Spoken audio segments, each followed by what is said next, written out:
And hello, welcome back to the Mancave. My name is Paul Knapp, and we are live.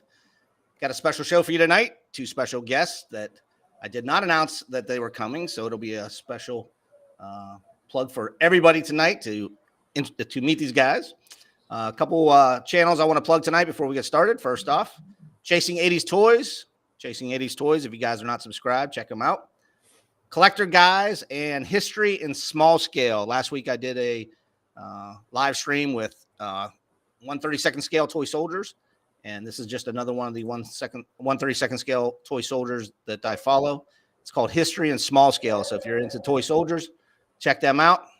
I'd like to thank a couple new subscribers: Brisk Flicks, Reborn Studios, and Tim Bulls.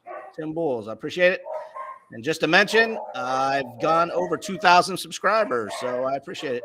And thank you, everybody who is watching the show and subscribing. A couple announcements. Actually, just one announcement. Next week, July 3rd, my special guest right now, tentatively, is Steve Stovall.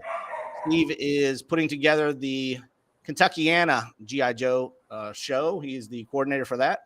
And tentatively, we have him scheduled for next Monday. So he's going to come on and talk about everything about the Kentuckiana G.I. Joe show that's coming up in the end of July. So without further ado, my two special guests tonight. I have two for you. This is the dynamic duo. This is the powerful pair, the gruesome twosome. Some call them frickin' frack of toys. It is Jim Largo of Largo's Lair and William McLaughlin of Wilhelm Toy and Hobby. Gentlemen, how you guys doing? Howdy. Doing swell. Just waiting for the swelling to go down. Doing great. Thanks for having me here. Dude, it is an honor and privilege. I was gonna say I was gonna have one of you guys, and then I can't have one without the other, man. We gotta do this together, you know. This is peanut dynamic butter duo. And jelly. That's it. That's right. Peanut butter and jelly, yeah. So I know you guys got those questions a little late, but I'm gonna go ahead and start off with my first one, and that's not on the list. Oh. How the hell do you know you? Everybody wants to know, man. Is this an early childhood thing? Is this like internet, just an internet friendship? That's right. Are you actually like 3 doors away from each other, but you pretend like you're in different countries or states, or how's it go? That's it. He is my brother from another mother. Is he really? And, indeed. I can see the resemblance. I see the resemblance. We met through another YouTuber, Grindhead Jim, another buddy of ours. We were just guys hanging out in the chat, and then they did that big old Iconicon thing a few years ago, and we got involved in that. One thing led to another, and we just started talking offline and developed a friendship and said, hey, I like stuff, you like stuff, let's do something. I do like stuff, so yeah, it worked out well. All right, should I mute his mic and ask you, Will, what the real story is? Or is it like... No, I think he nailed it. It just started with us just being familiar with each other in the chat. You know, we were always in the same chat rooms, talking over videos and enjoying those. And one of the great things that one of Grindhead Jim did was for his Patreon members, he would do a weekly or weekend hangout where we would just all pop in, not online, and we'd all just hang out and talk and show off our stuff and have a good time. And that's where we started having FaceTime together. And, you know, that turned into last year, I decided to unpack and try to sell off some of my collection. And no, Jim, it isn't so. He had me on stream, and we did this like 3-hour unboxing of just all this stuff that I had in storage for years and years. And then after that, you know, just thought it'd be fun to keep it going, you know, just pop on cam, talking about and show our toys off. So, you know, that's where we are now. Well, I just turned on the chats.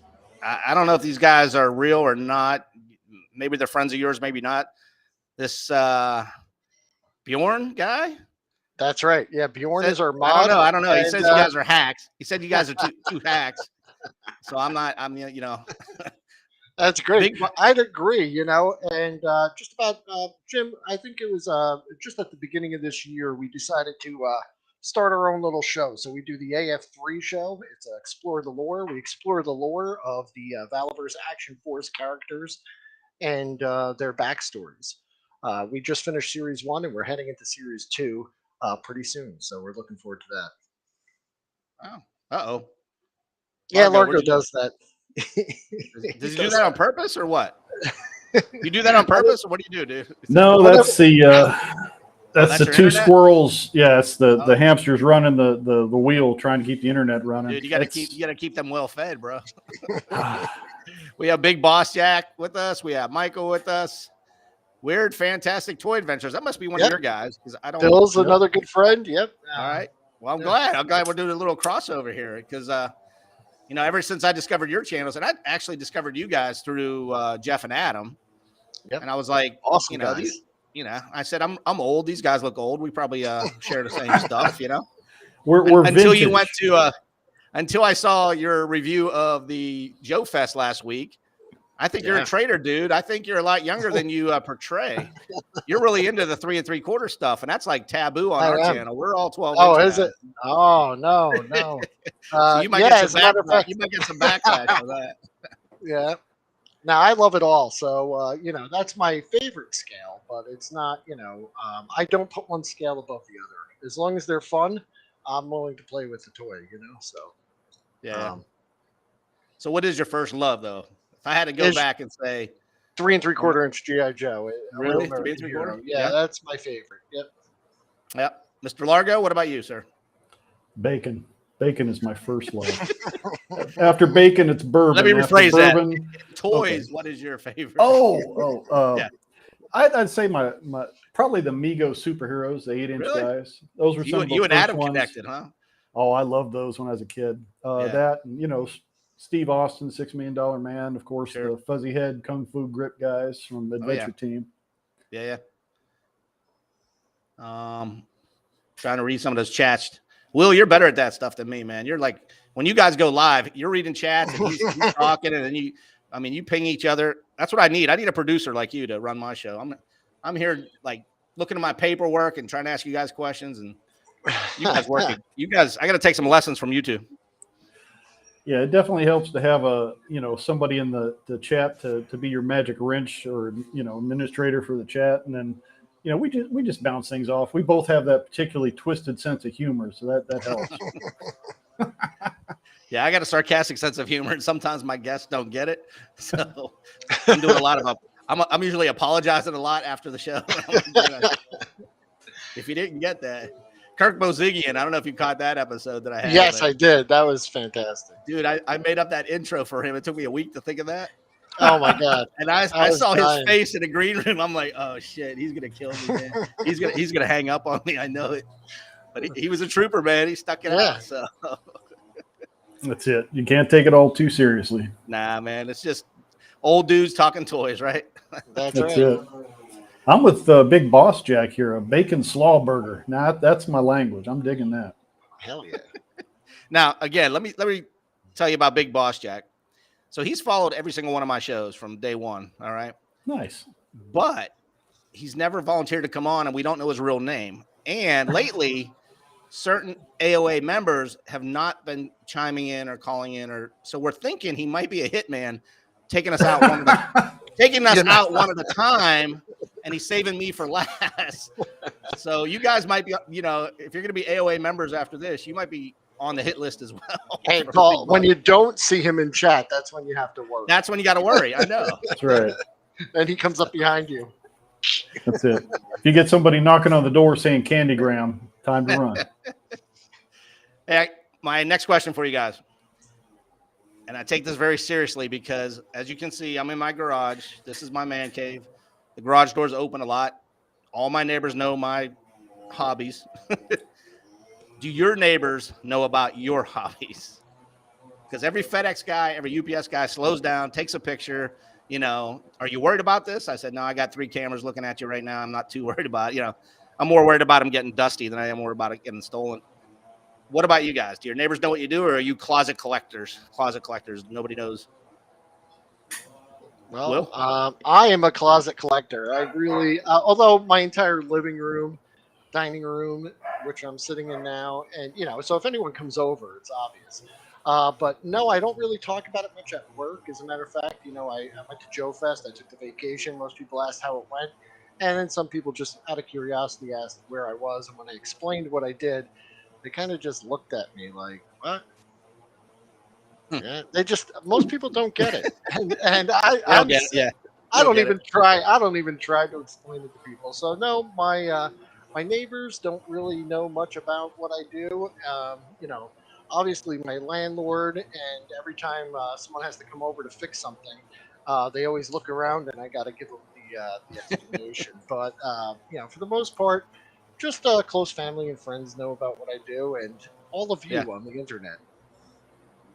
Bjorn Well, for said his me, neighbors are old. They don't care. yeah, pretty much. How about you, Jim? I'm a stranger in a strange land, so they already think I'm a crazy gringo for hanging out as much as I do.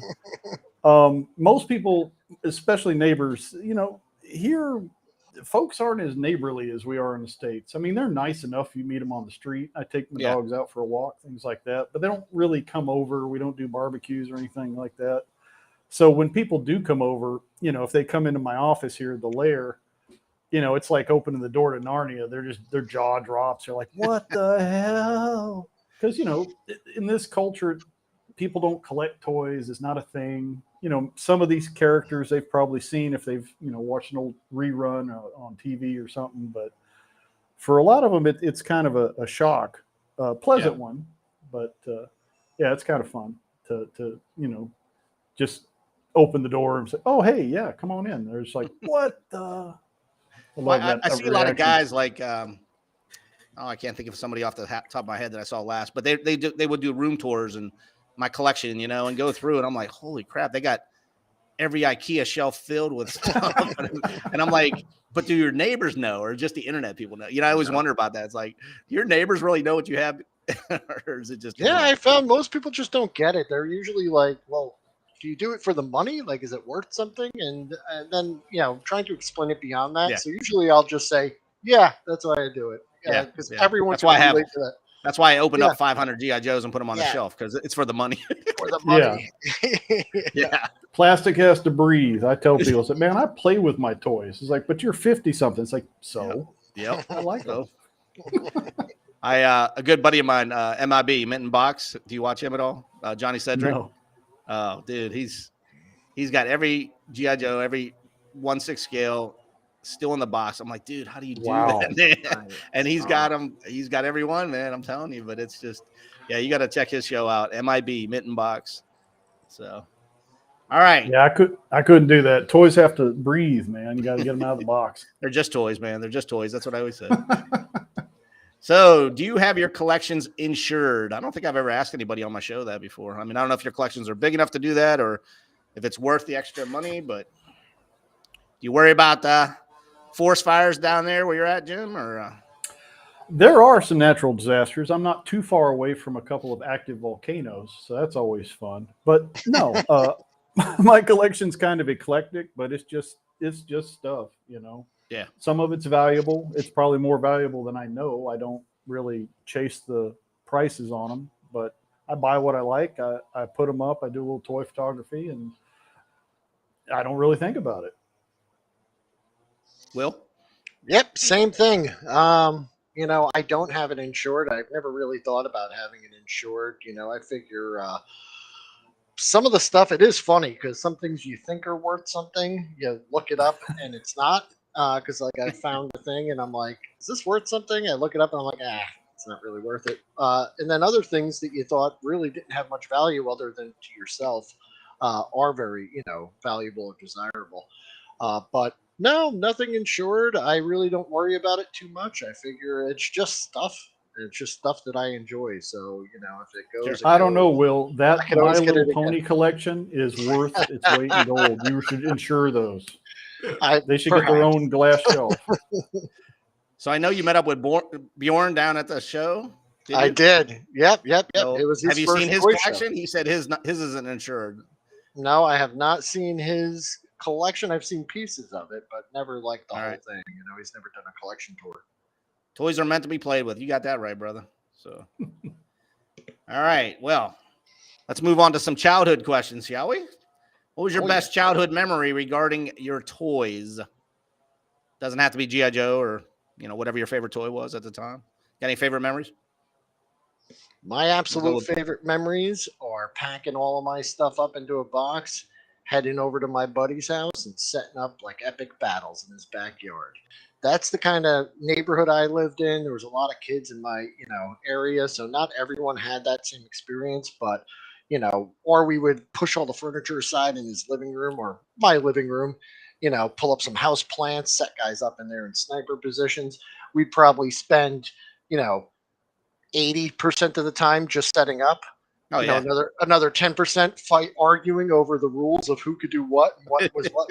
And then the last 10% arguing about who brought what to whose house because I'd be like, this is mine. He'd be like, no, it's not. And then we'd fight about it. And it always worked out in the end. But yeah, that was my favorite childhood memories and the friendships I made and, kept because of our mutual love for these toys. Sure.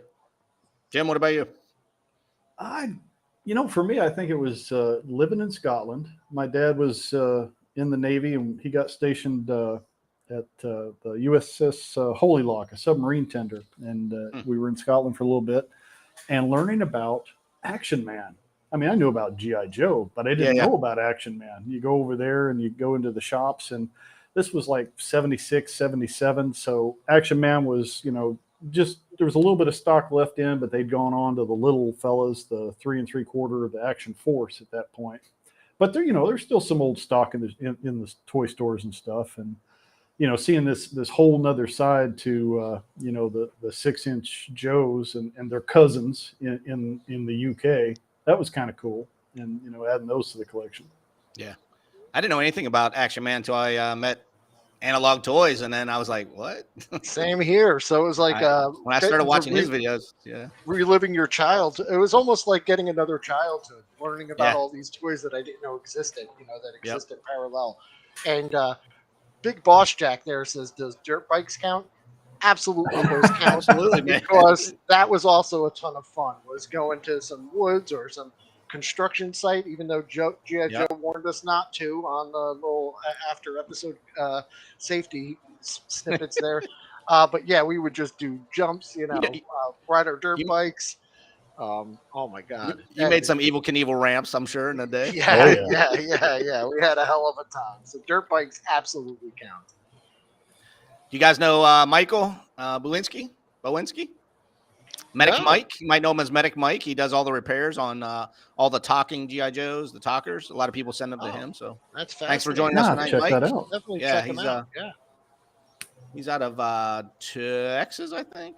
I think he's out of Texas. Yeah. So very cool. Now, this whole thing here is like finding out and meeting new people and mingling with other toy communities. So definitely. So this is fascinating. Everyone that's in here, I'm happy to go check out. And, Yeah, and we've definitely been branching out. I mean, we kind of started mostly with the 1/12 scale Action Force that's come out from Valiverse. Of course, got its roots back to the Palatoy Action Force days, Yep. But I've just recently started getting back into the 1/6 scale and having a lot of fun with it. And of course, meeting some folks along the way and finding out about all the stuff that came out from, after 76 when the adventure team went away and, some of the newer stuff and what's good, what's not so good, What a fantastic community too, because I'm just kind of living vicariously through Jim with his newfound, love for the Big Joes, and everyone we've met from the community is just freaking awesome. So, real helpful. Love to talk about, it's like anything else. If you're into it and somebody asks you about it, it's like, well, let me talk your ear off. I love this stuff. But there's some purists out there that are, nope, I'm strictly 1/12 scale, or I'm strictly 1/6 scale. I don't even touch that stuff, Yeah.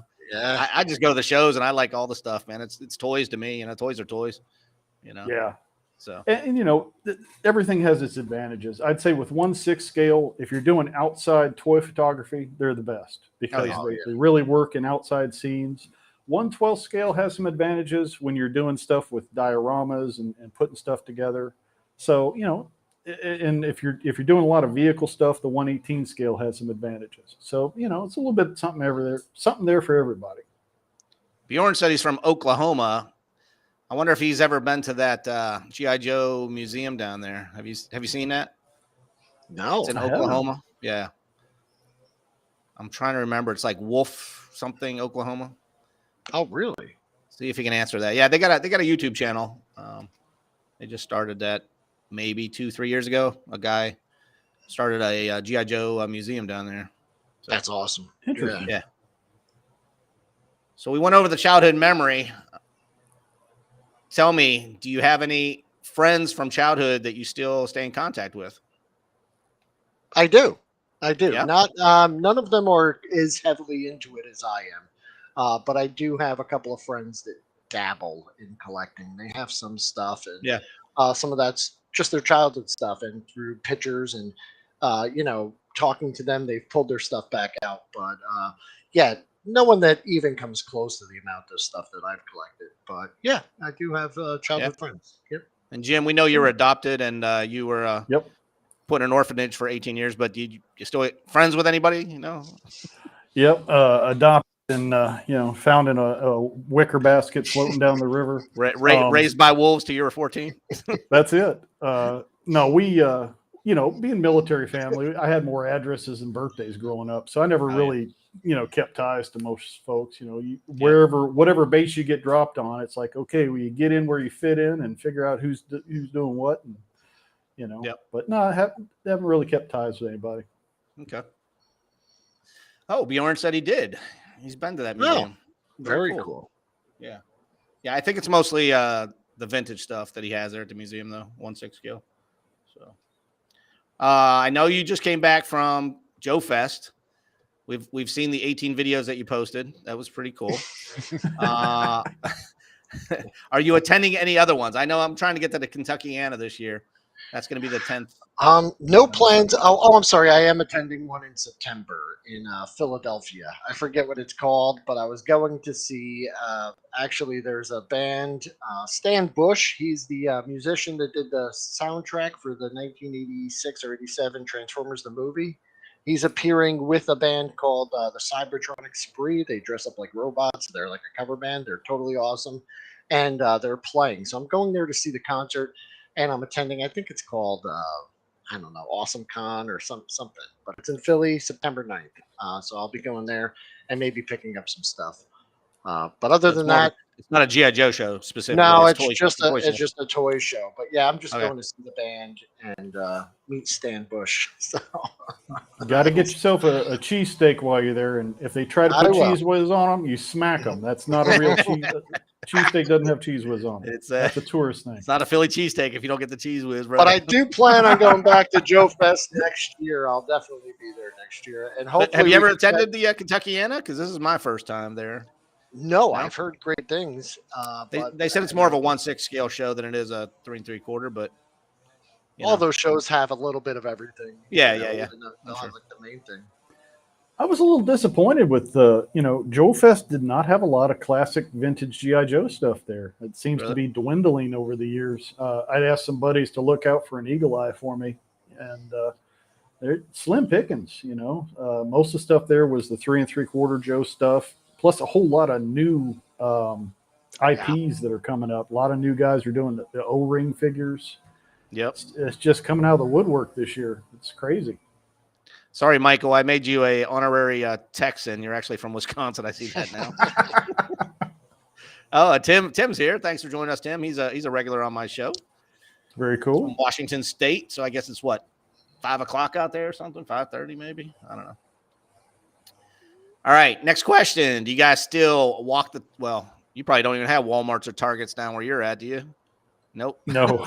There's one in Guatemala City, but that's about 12 hours away from where I am. All right, so this question doesn't pertain to you. Will, do you still walk the toy aisles at department stores? I absolutely do. So I'll be walking with my wife, and then I do this thing called the Ninja Vanish, where I throw a smoke bomb, an imaginary one, and I just kind of sneak through the clothing racks, and I snake away from her, and I go check out the toy aisle. And she's always so slow at shopping that I catch up with her in no time. So, but yeah, I always check them out.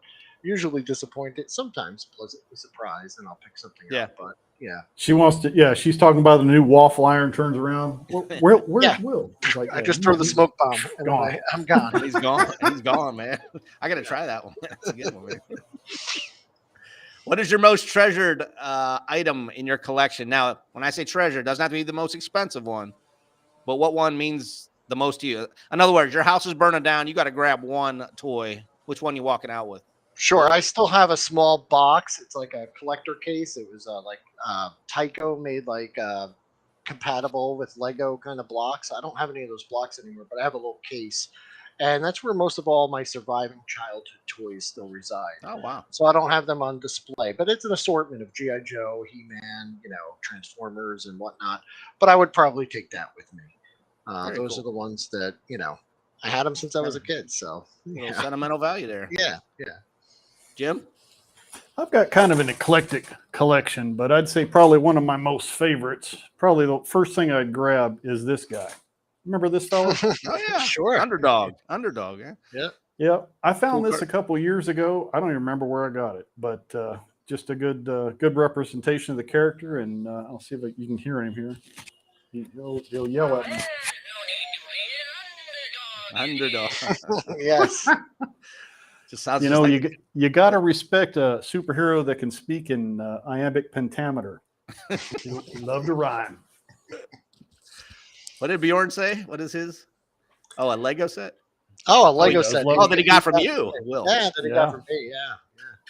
That's pretty cool. That was one of those items where you don't think it was worth anything, and then it winds up being worth something to someone very specific. So when I was doing that unpacking, the unboxing, I was like, oh, and I got this Lego thing. And Bjorn's like, oh my God, that was my first childhood toy. Like, I bought that with my grandmother. She took me shopping. I remember it. I lost it, and I'd like to have it again. So I was, really Jim, happy. did you see what Big Boss Jack wrote down? We were just talking about that before the show. The 21st century Little Bird. That little bird is awesome. Yeah, I had you two just of about them, need a and I coffee sold table them for that for like nothing. I had the store model that they sent us when the 21st Century Toys were sending it out, and had a big eye hook through it, and we were to hang it from the ceiling. So I had that one, and then I bought another one. It was kind of like a beater box, but it was on clearance. But after, long after this thing was still sitting up in the ceiling, I asked my district manager, like, what are we doing with that? And he said, take it home. So I got to take it home. But it's just so huge, huge that you're not running out the door years. Yeah, and I sold them both of them. The store display and the other one for like $40 or $50 on eBay, like 10, 15 years ago, just because they were taking up so much space. But yeah, someone got a fantastic deal. Yeah. And I'm happy. You're supposed to hang on to that stuff till you met me, and then I get the deal. I know it's such a nice food. That 21st century stuff, when that first came out, man, I was so psyched for that. But they take up so much space; it was really hard to, justify. I want to get Itch Chad on my show and ask him what he'd take, because when I saw all those toys behind him, he's grabbing a shelf like this and going, man, he's not picking one item. He's got a hell of a collection, and I'd be very interested to find out which one he values the most. He's another military guy, right, Jim? Oh yeah, he's still active duty. Oh, he's still active duty. Yeah, really? I think he's retiring either this year or next. But all right, right on. We got Peter from the Skull Reviews in the house. You guys, Skull Reviews? Yeah, Skull Reviews. Checking out. Yep, check out his channel. Definitely. Jim Egner's with us. Jim does a lot of 3D printing, especially for the 1/6 scale GI Joes. So he's on tonight with us. Yeah, very cool.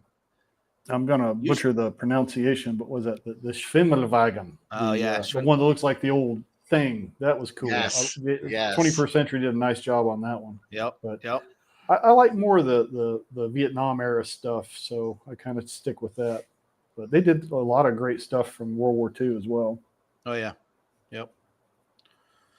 What plans do you have for your collections after you leave this world? Well, I've already got the sarcophagus. I just wanted to make sure I had enough room in there to fit everything around. All right. I was going to have the dogs buried with me, but, I figured that was cruel and unusual punishment. ASPCA might hunt me down. So I'll let the dogs live. I'll just get buried with the toys. It'll be good. You're going to bury them with you, huh? That's it. Nobody here Will, is what do going you to care think? about that stuff. Well, I'll tell you, when I was like 21, I remember joking with my friends because I had started amassing all of these toys and I had them all over my walls and everything. And I said, when I have kids, one of these days, my kid's gonna, come of age, and I'm gonna say, he's a responsible child. He's not gonna just destroy everything. And I'm gonna go, hey, kid, open that door. And he's gonna open the door. And I'm gonna be like, have at it. And this kid's gonna have the best day of his life, right? Going through all my old stuff in the collection. Well, that day Yep. came and went. My son was like, I'll just go play Nintendo. He really didn't care about the toys so much. We did do some really fun stuff with my Joes and stuff. We built bases for him. We set up battles and had a good time. But that kind of ended when he was like 7 or 8. And then he just got really more into video games and whatnot. So, what happens to my toys when I die? Well, frankly, I don't give a damn because no one else seems to. So I'm imagining a bunch of collectors are just gonna. I'm pretty sure if it's Chad's watching right now, he's coming to your house. He's getting Yeah, he's got your address. Bringing the I'd moving love van. to find someone who I could pass the stuff on to that would appreciate it, but I don't think there is. Well, let's see who's younger than us in this. How old's Bjorn? I mean, is he? I don't know. He's a young gun. Right? What's he in his? He's 20s, a young guy. He'd probably 30s? take over your collection. Big Boss Jack, I think, is in his 30s. He'd probably come over to your house. There you Jim go. Egner's older than all of us. He's like dirt, man. He's probably All right, dude. gonna kick the wagons. Big sometime Boss soon. Jack, jump on your BMX bike, ride over, do a jump, a couple wheelies, and load you up. Load up a laundry basket full of toys, man. Right before I croak. Yep, the Skull Reviews mentioned the mutt with the trailer. I just picked one of those up for my adventure team. I haven't opened it yet. I want to do an unboxing video, but I really like that one. That's a nice. So he did a conversion on one. You have to look up his site. Very cool. He did a cool conversion, made it a little bit more modern. Did some 3D printing stuff added to it. So yeah, you got to check his out. Cool. When it comes to collecting, you guys wish you. We'll turn it around here a little bit. I know you're a big 1/6 fan, especially all the Joes. You pretty much got them all covered. Have you finally got the whole collection put together now for all right, the so years you're at? what you see on the wall behind me is from, and they're in order as of years, from 1991 when they restarted them with Duke, Desert Storm, Desert Shield, all the way up to 2013 when they stopped making the 12-inch. So yeah, I got 500. There's 512 GI Joes up there. Now that does not include the Joe Fest special ones that they came out with, or the membership ones. This is just the ones that could be found. Like I said, when I started this trip a couple years ago, I said I just want the ones that were KB Toys, Toys R Us, the ones that everybody had access to. I just wanted one of every one, and I just completed it probably 2-3 weeks ago. Nice. With, one of the Medal of Honor one. John R. Fox was one of the last ones I got, which was a really hard one. But you start getting up in there, the hard to find ones. I mean, I'm dropping $150 on a GI Joe, and I'm thinking, and I'm like, yeah, I got to do it. I got to fucking finish this thing, I don't want to, I'm thinking, but some of those got kind of esoteric. I mean, they kind of went into the classic collection, went into particular individuals, not just generics, and then some of the different specialities. Like there was one is like a dolphin handler for UDT stuff. Navy dolphin handler. Yep. Yeah, you try to find that one now. It's crazy. It's like a unicorn. Yeah. And see it. I mean, a lot of people know I work for the Navy and I work with the EOD guys, and the EOD ones, I mean, forget it, because those guys all bought them up and keep it in a box. And I go in their offices and they're sitting. I was like, I need that one, man. Like I really, so or the Navy divers. I work with the Navy divers, and they did a hard hat Navy diver, and same deal there, man. Those flew off the shelf, and I guess they all have them because I never see them on eBay. So. But yeah, I'm done collecting the 1/6. So now I do have a lot of vintage.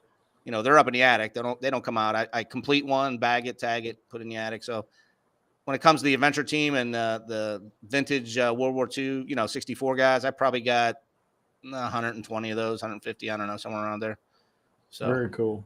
Yeah. So again, I'm more worried about my place catching on fire than that. Yeah, I imagine. Now I saw you do some diorama stuff too in different scales. Yeah. Is there a particular? I started doing that. Yeah, I started doing that during COVID. And it was just, I worked at a toy store for fun. It was just helping them out with their GI Joes because they had no idea what to do. I said, I'll come in, I'll help you out. Throw me a free GI Joe once in a while. So I was helping them out with that, and they said, you know, we see all these dioramas and people do. I was like, well, that's the same stuff I do with my model railroading. It's just a scale bigger, you know. I'm like, I could do that. I can make a brick wall. I mean, like, it's not that hard. They're like, oh, would you do this? So I started making all these dioramas for this store, and then it just kind of took off. And I, you know, how do you do that? How do you do that? I said, well, I'll do some videos on my YouTube channel, just showing people, hey, it's not that hard. You know, you just cut the foam. And so, yeah, and it took off, and a couple people have bought them from me, you know, they commissioned me, and, you know, I'm just, but I get so many people asking on the internet. I'm like, nah, I don't.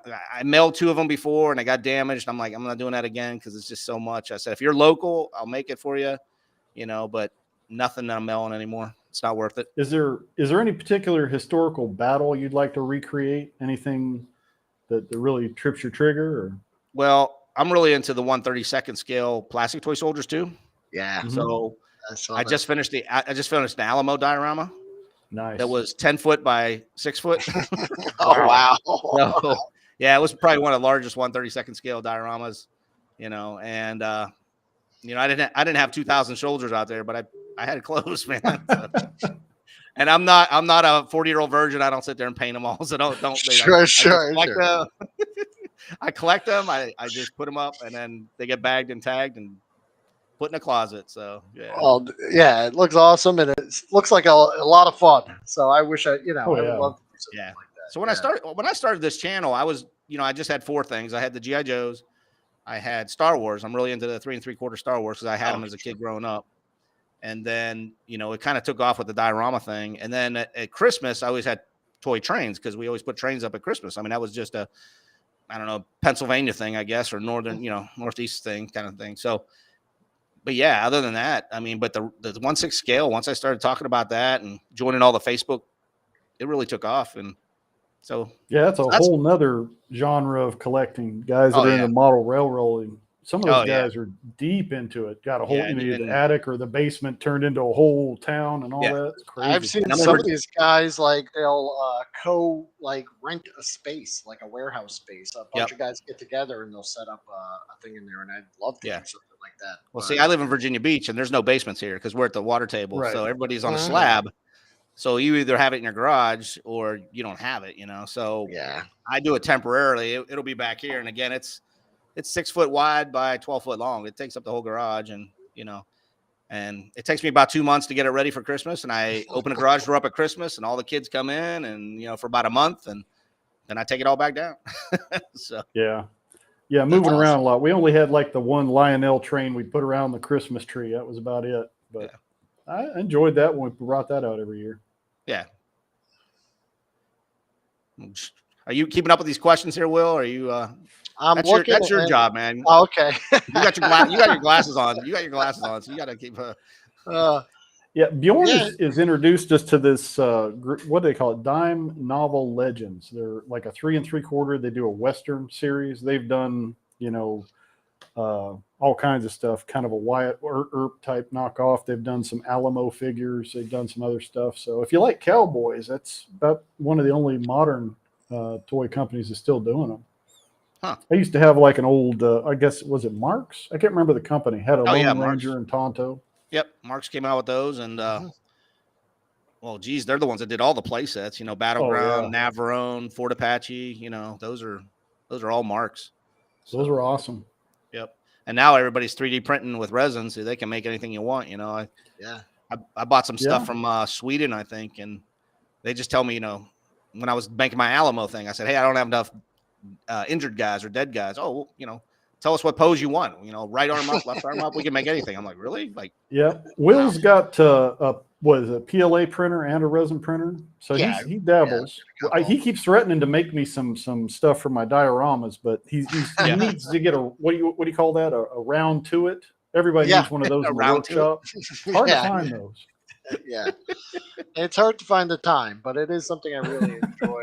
And I think if you want to, you know, specifically replace parts for, you know, older restore toys or enhance them, you know, it's a really great idea. And, you know, I think they're just affordable enough now for us collectors to, you know, get into, and they're easy enough to get.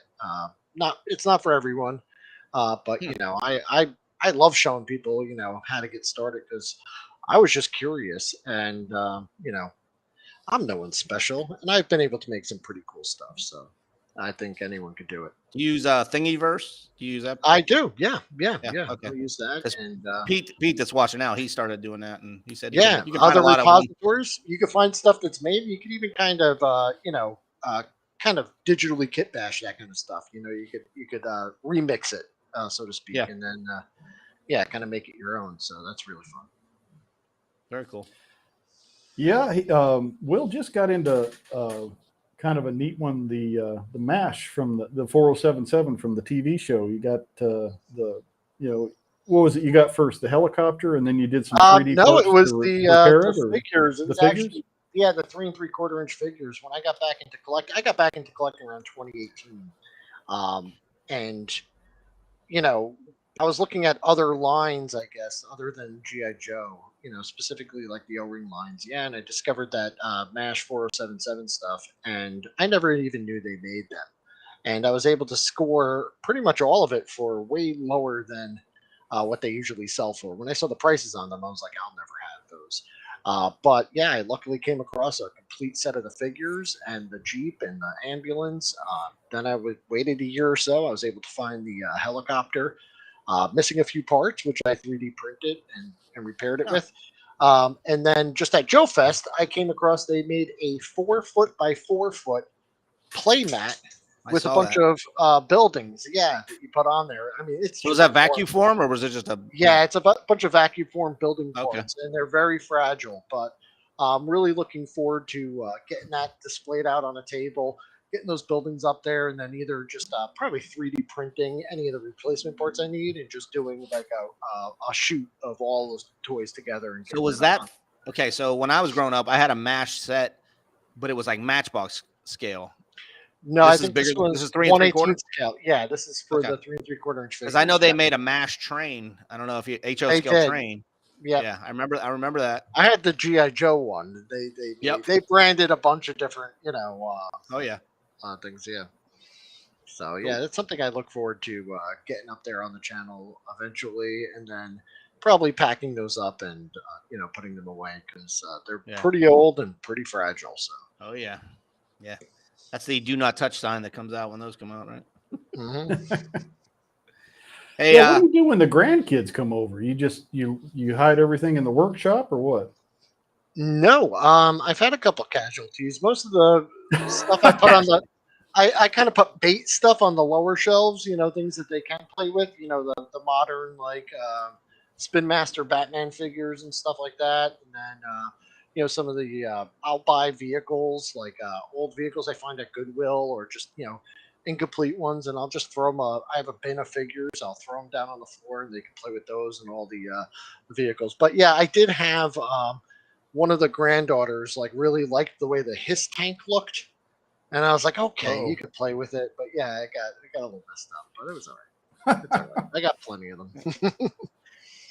I just wanted to acknowledge Gamer Newbie Ed. He's I believe he's a Canadian. He's a Canuck. Cool. He always watches our channel too. So. How's it going? Welcome aboard. Jim, you made my heart skip there a second. When you said the grandkids came over, I was like, who the hell are you talking about? You know something that I don't know? Because I don't know those, dude. I was like, and I come from a long line of bachelors, so I don't have to worry about that. All right. So is eBay still the main source for finding vintage toys, would you say? You mean I guess for you, Jim, it has to be, right? Unfortunately, but I get by with a little help from my friends. I've met some great folks in the community. If they know I'm looking for something and they see something at an estate sale or a swap meet or whatnot, they'll give me a holler and say, "Hey man, you looking for so and so?" It's like, yeah, pick it up and we'll work something out. Yeah. I mean, I try to use Evil Bay as my last resort because some of the prices on there are just nuts. Yeah, dude, I hate it, but sometimes you just got to bite the bullet. Sometimes it's pretty exciting though, but yeah, for me, it's the thrill of the hunt. It's the discovery of something I didn't know I wanted. Like at Joe Fest, where I picked up that Terradrome, which is the huge play set. For the. I'm surprised you didn't say you would grab that when the house was on fire. No, and I didn't know I wanted it, but when I saw it there in front of me, then I made the decision. I'm a very chaotic collector. The really nice, neat rows of figures that you have in the background there. While I admire them, I will never have anything like that. I have the shelves full of a bunch of crap, and everything's pointed at each other, and all the guys are posed and fighting each other, and they're covered in dust. And eventually, I'll get to it. But yeah, I like running into a thrift store or a flea market and then finding something and going, hey, I had that when I was a kid, or I didn't know that existed, and picking it up and taking it on there. Now, I do look at eBay for some of those like missing pieces, like on that Terradrome. I'm going to make some. I'm going to make it my own. I'm going to customize it a little bit, but there are some of those pieces that I've already bought a small lot that has a lot of the little clips and things like that. Anything with function is a little harder to model in 3D print, because tolerances and things like that. So if I could buy it for cheap, I'll buy it. Cosmetic. That is one thing I miss. When I used to live in Tennessee, I used to go up to Gatlinburg, and they have this huge flea market every weekend. Yep. You can find just about anything. Yep. And you go in there and find an old toy, and it's half chewed, and there's pieces missing. You're like, I have no idea what this is, but I want to find out because it looks like it was cool. Yep. Yeah, lots are the best. Big Boss Jack was just saying he likes buying lots off eBay, so you get those pieces, especially for you guys, right? Some of the Joes, they're in pieces, but they could be restrung, they could be fixed. Someone says parts, 4 parts. That MASH helicopter I have was listed on eBay for parts. It was complete. It was just missing the rotor. So I just 3D printed one and slapped it on there, and now I got a complete one. So So you'll combine vintage with new, yes? Yes. That doesn't bother you? See, not at all. I'm a purist, man. I can't do that, man. I can't do that. If it didn't come with it, no, it doesn't go on there, man. I know sometimes you have to because you just can't find that part, but sure. I love vintage Joe. But because I do like to play and display, I don't want to take them out in the woods and take pictures. I've been getting a lot of the, the stuff that came out, like those Walmart reproductions they did and stuff. Yep. They're not as good as the original, but they're good enough for what I do. So I'm liking those. But you don't feel bad if you take them outside and get them dirty or wet or whatever. Yeah. The same from 1964. I'm not sweating. Yeah.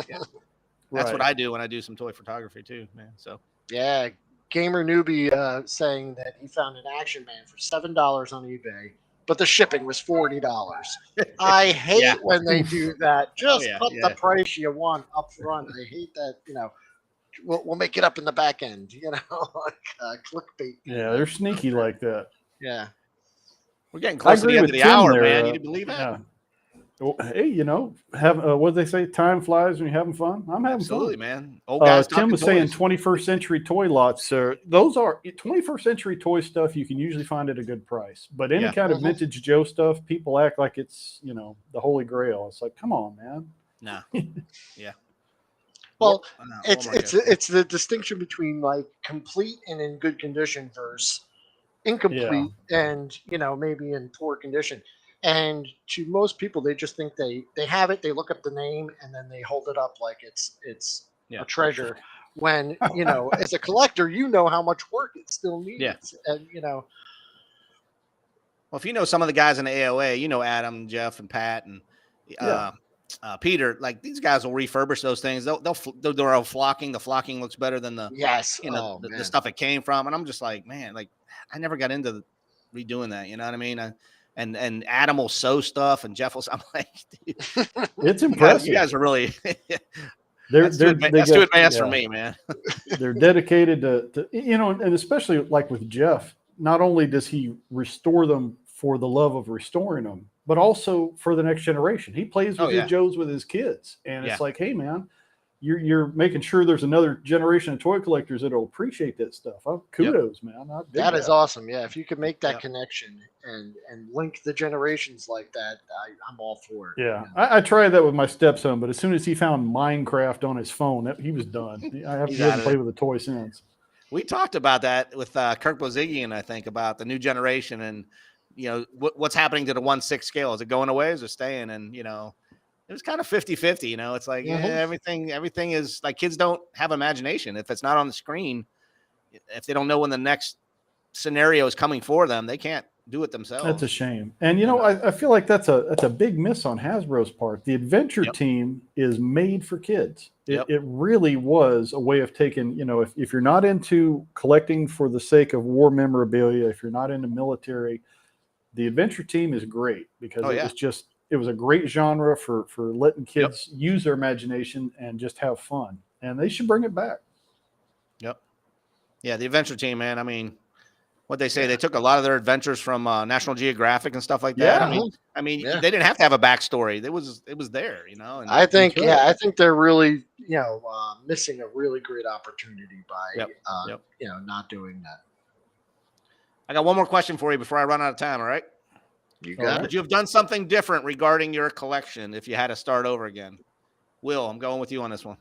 I would have not kept it boxed up and stored away for so long.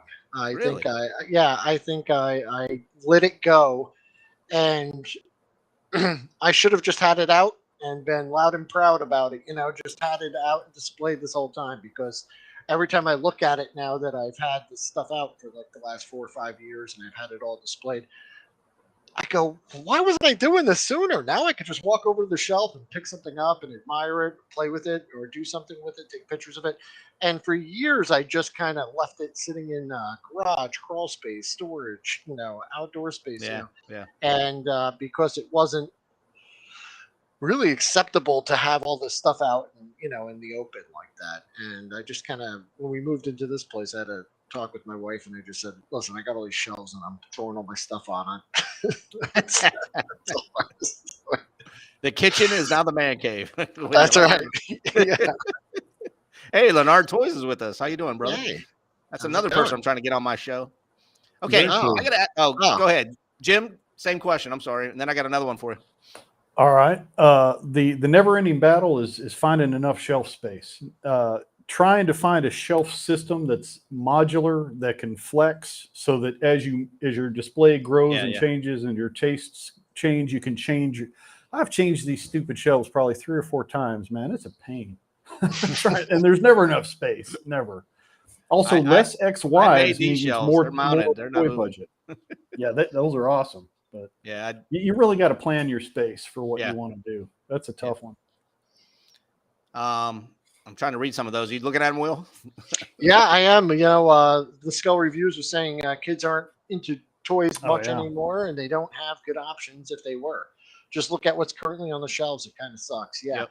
I think the focus of the toy aisles has gone an age group way down to like the preschool to like 5 or 6 year olds, and then after that with the Paw Patrol and all that, they support those lines very well with media and things. But once kids hit 6, 7, 8, they're getting into the digital stuff and they're not touching the. Well, it doesn't help that a lot of the big toy companies hitch their star to whatever IP is in Hollywood, and if it's a stinker, then you got a whole bunch of shelves of Lightyear stuff and God knows what, and then you got a bunch of stock you can't get rid of. I mean, the Lightyear thing was good because there's a lot of stuff for customizers to pick from once it went to clearance. But it's like, hey, come up with an original IP now and then. You guys used to come up with great stuff. G.I. Joe was an original idea, and Big Jim and all those other good things that came out of the 70s. Those were fun, and they weren't attached to a TV or a movie production. No.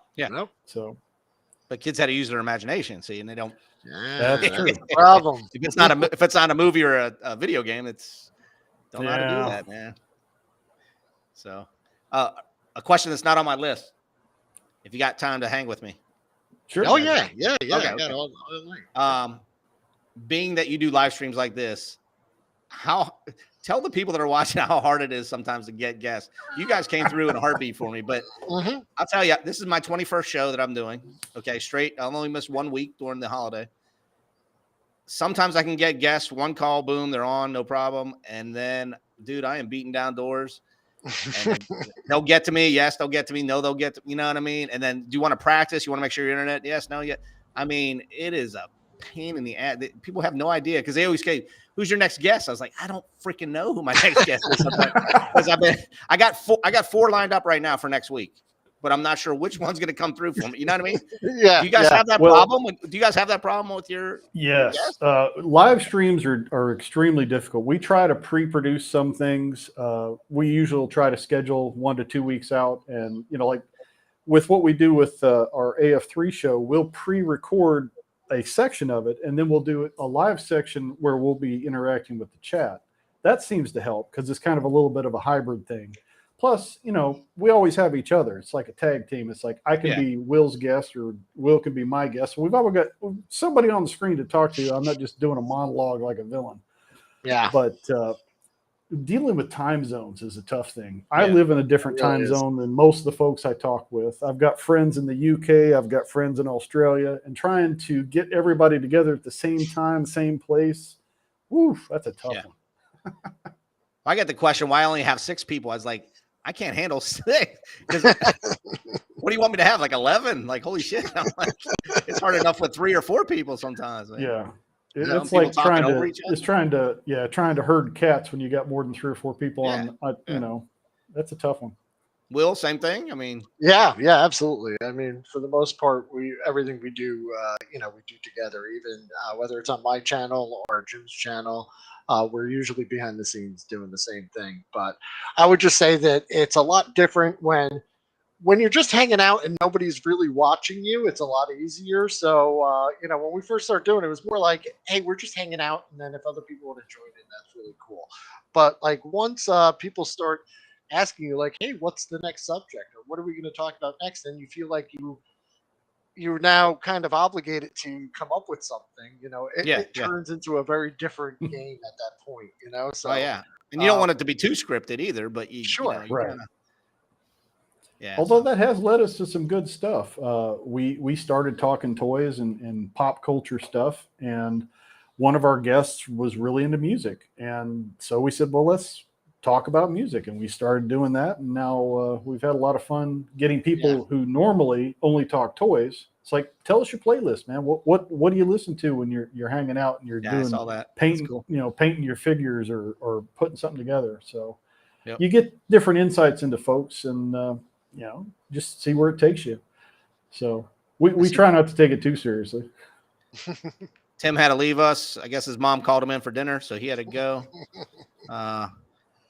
Bjorn said he's just here to chat and wrenching it up. Is he just poking the bear every time he's on your show? Is that all he's doing? No, he's usually he's keeping everyone in line, and he's the wrench supreme. So if you step out of line, he'll.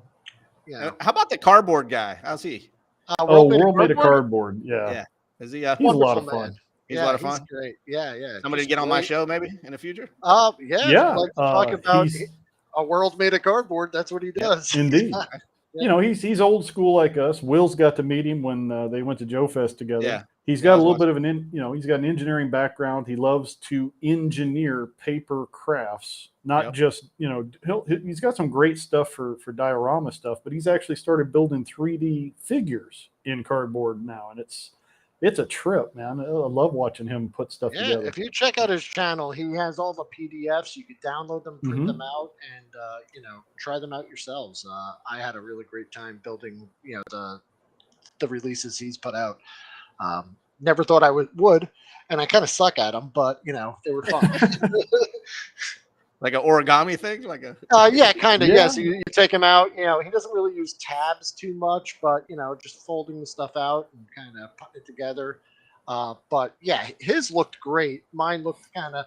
You got to cut them out with scissors, and I'm just horrible at all that stuff. But so. All right, gentlemen, I'm right at 9:00, but you have time for a trivia real quick?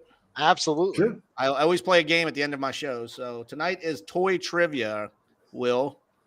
Now, this is not G.I. Joe trivia. It could be anything. Toy trivia, all right? Okay. So first question's going – since you were last to chime in tonight, you're the first one to get hit with the first question, all right? No Google, man. None of that Google shit, all right? And if you're chatting along and you know the answers without Googling, you can do it too. So first question goes to you, Will. Which geometric drawing device, now made by Hasbro, was first sold in 1965? Oh, is it Etch-a-Sketch or Spirograph? It is Spirograph. Spirograph. Okay. Spirograph. Good job. Jim, you're up. All right. Sharing its name with a breed of dog, what is the name of the range of die-cast toy vehicles created by a Welsh toy company? Oh, Corgi. Corgi. Hell yeah. You got it, man. All right. Will, you knew that one? Yeah, I knew that one too. So these aren't hard enough for you guys, is what you're saying. No, we're just saying we're old and we know stuff. Jim said Spirograph. Yes, you're a question behind, Jim. little time lag here, probably. All right. The first widely marketed Chia Pet was released in 1982. What animal was it? Llama. Chia. No, sir. Oh, it wasn't a llama? What? It was not a llama. So you get 1 point taken away from you. Oh. That's a tough one. I thought it was. Was the first one? Are you It's a Googling? lamb. Are you It's Googling? a sheep. A sheep. You're Googling that shit, aren't you? Lamb. No. It's a ram. It's not even a ram. sheep. Oh, shit. I don't know. Lamb But with yeah. horns is a ram. Yes. I was just picturing the commercial. I was singing it in my head. Chia. Got And I saw that? Yeah. the lady puts it on her Big windowsill. Boss Jack had sheep and Gamey Nubia had lamb, but it is a ram. It had horns. Ah, All right. So who's up? Who missed that one? I missed We that both one. did. That I was didn't all right. know that. Jim, you're up. John Lloyd Wright, son of the famous architect Frank Lloyd Wright, invented what popular architectural toy? Erector set. No. No? Will? Lincoln Logs. You are correct, sir, man. Cool. Hey, Jim, he's Googling this shit. He said, Listen, okay, for the rest of the show, here it is. you probably got one of the grandkids sitting there Googling it. That's right. Typing with my tubes. All right, Will, you're up, man. All right. What's the name given to the brand of tiny vehicles and matching play sets made by Galoob in the mid 1980s? Micro Machines. Yeah, Galoob kind of gave that away, man. Everybody knew that Yeah. one. Yep. Jim, developed by George Lerner in 1949 and manufactured by Hasbro in 1952, what children's toy was the first ever to be advertised on television? Ooh. First ever commercial of a child's toy. I'm going to guess the Slinky. Very close, but no. Mr. Potato Head. I'm telling you, man, this dude's cheating somehow. Somehow he's freaking cheating, man. Hands are right here. It is Mr. Potato Head. This guy He's knows got a his mind toys. like a steel trap. Kind of rusty. I got 3 questions left, Jim. I hope you get one, man. Come on, man.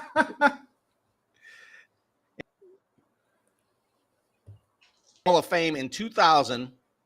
What toy, James, in 1943 was used by the U.S. Army as radio antennas in Vietnam?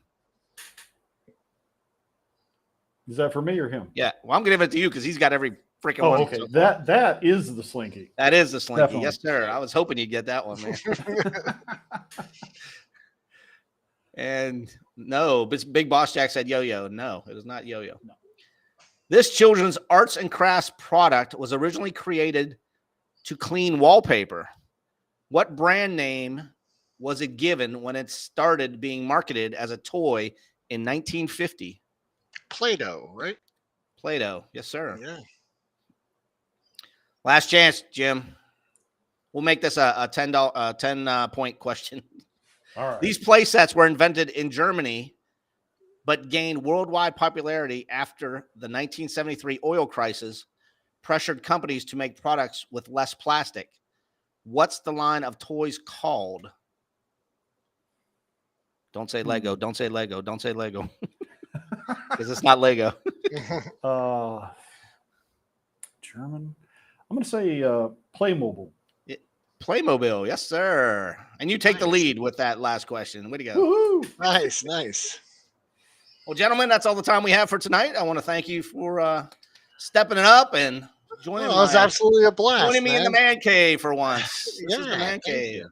And I think both you guys have earned the spot to be AOA members if you're willing to take on that responsibility. I don't know if I haven't. I don't know if you want talked to Jeff.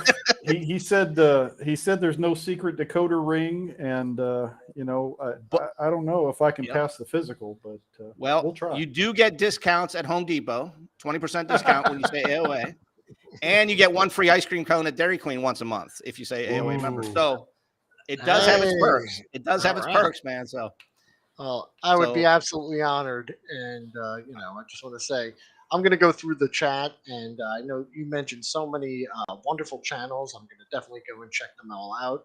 There were some, you know, names that popped up there. So yeah, after this, I've got a lot more channels to add to my ever-growing list. Very cool. So once again, thank you very much, Paul. We had a good time. It's been an honor, and have a good night. And thank you for everybody who is following us along. Thank you. Good night. Good night.